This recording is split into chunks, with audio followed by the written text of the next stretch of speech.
Today's recipe, gagawa tayo ng Biscoff Burnt Bass Cheesecake. Sa ating bowl, nilagay ko na yung ating cream cheese. Then, whisk lang natin gamit yung ating mixer. Dapat nasa room temperature yung ating cream cheese. Then, ilagay na natin yung ating Bianca powder, powdered sugar, or kung ano man tawag nyo, pwedeng tawagin yung confectioner sugar. Iyalong lang natin hanggang sa maghalo yung ating cream cheese, yung ating powdered sugar.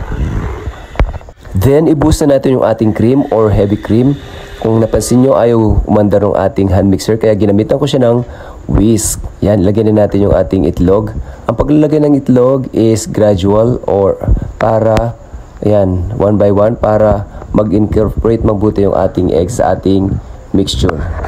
Yan, haluin lang natin mabuti gamit yung ating whisk or wire whisk.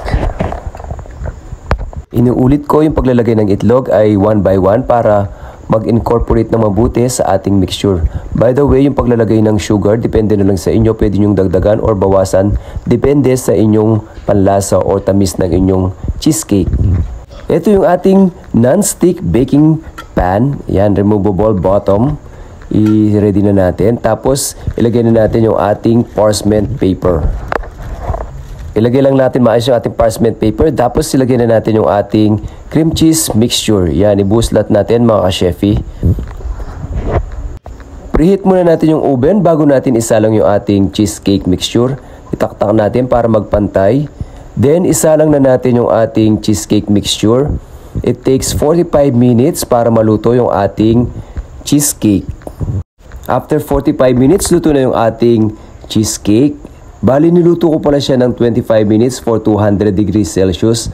Tapos, lutuin pa natin ng additional na 20 minutes for 250 degrees hanggang sa mag-brown yung ating cheesecake. Ayan, dapat nagwiwiggle-wiggle siya mga ka-chefy.